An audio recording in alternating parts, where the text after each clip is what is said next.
Baik, dalam sesi video kali ini saya akan terangkan kepada anda 4 perkara yang anda wajib tahu sebelum anda buat pelaburan dalam unit trust ataupun lebih dikenali sebagai unit amanah.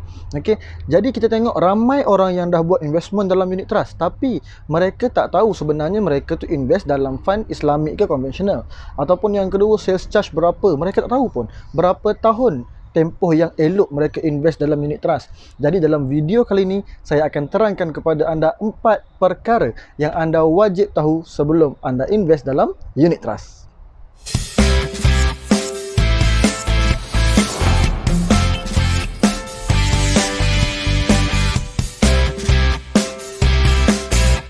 By the way, hi, saya Izzat. Saya adalah founder kepada tim Financial Evo. Baik, so tanpa buang masa lagi, saya akan terus ceritakan kepada anda apa itu 4 perkara yang anda wajib tahu sebelum anda invest dalam unit trust. Okey, yang pertama adalah anda kena tahu anda investment dalam fund Islamik atau konvensional. Okey, bagi anda yang dah buat konvensional tak ada masalah, anda boleh teruskan. Mungkin itu adalah anda rasa yang terbaik, tak ada masalah. Okay, so honestly saya tak kata fund Islamik yang terbaik, saya tak kata fund konvensional yang terbaik. Dia ada pro and cons dia. Tapi for me, okay, for me ini pendapat saya sendiri. Okay, saya tak salahkan siapa-siapa, saya tak betulkan siapa-siapa, tak ada masalah. Okay, so siapa yang buat investment dengan saya 100% saya akan buat submit yang Islamik sahaja.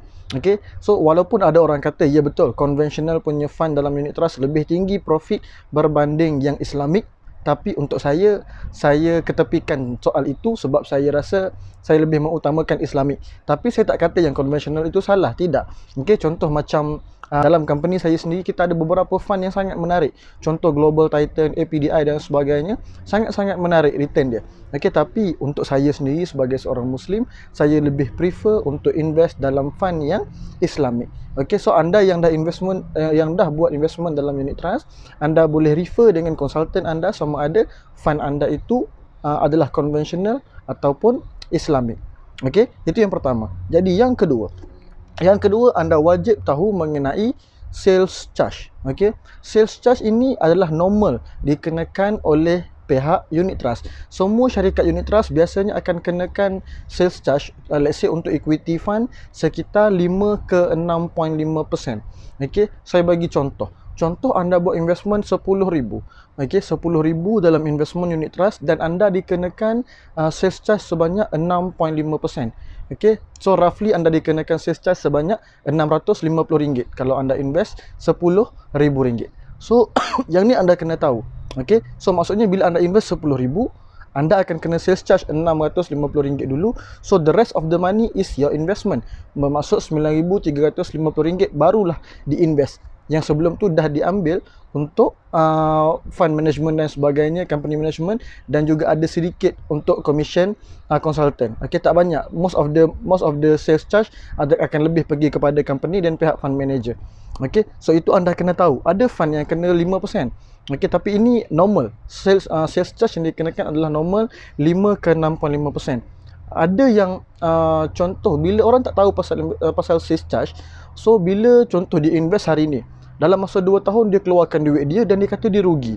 Lepas tu bila dia explain dia kenakan service charge, dikenakan sales charge dan sebagainya, mulalah dia cakap, "Oh ni lah bayar ke ejen je, ejen yang beruntung lebih." Sebenarnya dia yang tak faham. Alright. So bila mana klien tak betul-betul faham, mereka akan marah selepas 2 tahun 3 tahun nampak tak profit. Okey, so bila anda faham, anda kena bincang dengan konsultan anda macam mana kita nak break even dengan cepat dan seterusnya kita akan make profit. Selepas dah make profit, macam mana nak lock dan sebagainya. So itu terpulang kepada anda dan konsultan untuk perbincangan itu. Okey, tapi special untuk anda kalau buat investment direct dengan saya, unit trust dengan saya, anda bukan dikenakan sales charge 6.5%, anda bukan dikenakan sales charge 5%, tapi lebih rendah daripada itu. Bagi yang nak tahu nanti boleh WhatsApp personal saya.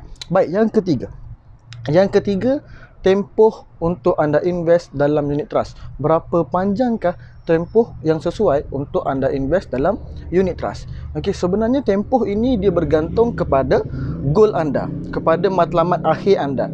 Okey, contoh, okey, anda nak buat investment untuk persaraan. Contoh anda sekarang berusia 35 tahun, anda nak plan untuk persaraan lagi 20 tahun. Maksudnya anda nak bersara umur 55 tahun. So itu adalah goal anda, matlamat anda. Tapi kalau orang tanya saya, tempoh yang sesuai untuk invest dalam unit trust ni adalah sekitar 5 tahun dan ke atas. Kenapa? Sebab unit trust ni dia design untuk long term investment. Okey, kalau anda kata nak invest hari ni, contoh anda ada 200,000 nak invest hari ni, dalam masa 6 bulan nak ambil balik sebab nak rolling business. Bagi saya tak sesuai. Okey, yang lebih sesuai adalah let's say anda ada 200,000, anda cuba fikirkan berapa amount yang anda rasa sesuai untuk anda lock lebih kurang 5 tahun ke atas. Okey, contoh anda kata 150,000 tak ada masalah. 50,000 nak guna untuk bisnes. So anda just invest 150,000 itu dan biarkan duit itu grow selama 5 tahun. Saya bukan kata duit itu wajib lock 5 tahun, tidak. Kalau anda ada emergency boleh keluar ataupun tak. Jawapan dia boleh, tak ada masalah. Cuma tempoh yang baik adalah 5 tahun dan ke atas. Kalau bawah pada 5 tahun itu bukan investment. Itu lebih kurang kepada kita panggil sebagai parking. Itu bukan investment namanya. Okey, itu yang ketiga. So yang keempat, macam mana profit dikira dalam unit trust. Okey, dalam unit trust ada dua cara profit akan peroleh dalam unit trust ni, dalam dua cara. Yang pertama adalah dari sudut dividen. Kita ambil contoh comparison lah. Comparison ASB dengan unit trust. Okey, ASB juga salah satu unit trust sebenarnya. Tapi ASB adalah unit trust yang berharga tetap. Okey, dia harga RM1 seunit. Okey, sebagai contoh ASB bila kita invest dalam ASB, kita akan dapat return dari sudut dividen. So kita akan dapat dividen setiap tahun dan itu sahaja return yang kita dapat. Macam dalam unit trust pula, kita dah dapat dividen yang pertama sekali. Yang kedua, kita dapat juga dari sudut capital gain. Sebagai contoh hari ni anda invest harga RM1 seunit. Okey, tapi selepas 5 tahun harga RM1 naik kepada RM1.50, RM1.80. So itu anda akan make profit. Jadi anda kena tahu bila waktu harga murah untuk anda buat investment. So anda kena bincang dengan konsultan anda. Konsultan yang baik dia akan sentiasa update tentang harga, dan klien yang bijak akan selalu bertanya kepada konsultan dia. Kadang-kadang mungkin konsultan tak sempat nak update ke apa semua, so boleh berbincang dengan konsultan anda masing-masing. Boleh balik kepada konsultan anda untuk berbincang dengan mereka. Okey, so ini sebenarnya 4 kriteria yang anda perlu tahu. Okey, saya ulang balik. Yang pertama sekali dari sudut Islamic atau konvensional. Kalau anda tak kisah konvensional, for me no problem. Okey, tapi untuk saya jaga. Yang Islamic saya jaga. Okey, yang kedua adalah dari sudut sales charge. Biasa orang kenakan sekitar 5% ke 6.5%, tapi dengan saya lebih rendah daripada itu. Okey, yang ketiga adalah dari sudut tempoh investment unit trust itu. Okey, seeloknya 5 tahun ke atas. Okey, tapi dia bukan wajib. Cuma seelok-eloknya 5 tahun ke atas. Dan yang keempat adalah profit. Kita kena tahu ada dua profit yang akan datang, iaitu dari sudut dividen dan juga capital gain. Capital gain ni akan dapat dalam jangka masa panjang, 5 tahun ke atas. Kalau anda invest hari ni tiba-tiba dia drop, so itu normal. Alright, cuma anda kena tahu macam mana nak overcome the thing.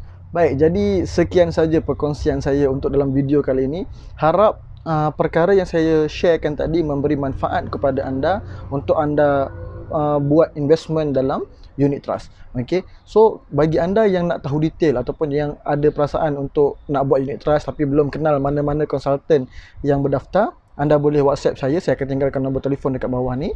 Anda boleh WhatsApp saya, kita akan berbincang kaedah terbaik untuk anda. Okey, mungkin ada yang tanya, Cik Izzat tak tertinggal ke? Mungkin mesti ada ramai klien. Ya, betul. Saya ada beratus klien yang saya handle. Okey. So cuma macam mana saya akan handle? Saya ada tim yang manage sekali. Saya ada assistant dan juga tim saya yang akan bantu saya sama-sama manage semua klien yang ada. Dan saya akan ada tier, saya akan jaga klien mana yang dijaga oleh tim saya. Okey, jadi kalau anda nak tahu anda layak directly dengan saya ataupun anda hanya akan dimonitor oleh tim saya akan inform anda nanti. Okey, saya akan separatekan macam tu. Cuma jangan risau, yang jaga oleh saya ke tim saya ke semuanya sama, tak ada masalah. Cuma dia ada beza dari sudut monitoring, dari sudut update, semua saya yang akan update anda setiap 3 ke 6 bulan sekali, insya-Allah. So bagi anda yang berminat boleh terus WhatsApp dekat saya akan bantu anda satu persatu untuk buat investment dalam unit trust. Sekian, Assalamualaikum.